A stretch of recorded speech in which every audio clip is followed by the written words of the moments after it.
আপনি কি জানেন আমাদের শরীরেও স্বর্ণ আছে? হ্যাঁ, সত্যি। কিন্তু কিভাবে, কতটুকু, আর এটা কি কোনো কাজে লাগে? চলুন জেনে নিই এই অবাক করা তথ্য। আমাদের শরীরে স্বর্ণ কোথায় থাকে?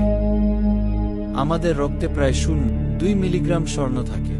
এটি মূলত লোহিত রক্তকণিকা, রক্তকোষ, যকৃত, লিভার, কিডনি, মস্তিষ্ক ও হাড়ে পাওয়া যায়। এমনকি চুল ও ত্বকেও স্বর্ণের সামান্য উপস্থিতি পাওয়া যায়। শরীরে স্বর্ণ কিভাবে আসে? বিজ্ঞানীরা বলছেন আমাদের শরীরে স্বর্ণ আসে মূলত খাবার ও পানি থেকে। কিছু নির্দিষ্ট খাবারে মাইক্রোস্কোপিক স্বর্ণ থাকে। পরিবেশ থেকে, শ্বাসের মাধ্যমে সূক্ষ্ম স্বর্ণকণা শরীরে প্রবেশ করতে পারে। প্রাকৃতিকভাবেও, জন্মগতভাবে ডিএনএর মতো কিছু খনিজ উপাদান আমাদের শরীরে থাকে। শরীরের স্বর্ণ কি কোনো কাজে লাগে? বিজ্ঞানীরা মনে করেন এটি স্নায়ুতন্ত্রের নার্ভাস সিস্টেম কার্যকারিতা বাড়াতে সাহায্য করতে পারে।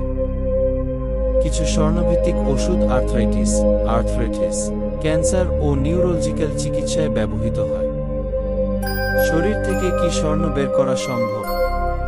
মজার তথ্য, যদি 40,000 মানুষের শরীর থেকে সব স্বর্ণ একত্রিত করা হয়, তবে মাত্র 1 গ্রাম স্বর্ণ পাওয়া যাবে। শরীরের স্বর্ণ এতটাই ছড়িয়ে ছিটিয়ে থাকে যে একে আলাদা করা প্রায় অসম্ভব। অবিশ্বাস্য হলেও সত্যি, আমরা সবাই স্বর্ণমানব। আপনার কি মনে হয়? মন্তব্য করুন। যদি ভিডিওটি ভালো লাগে তাহলে লাইক, শেয়ার ও সাবস্ক্রাইব করতে ভুলবেন না।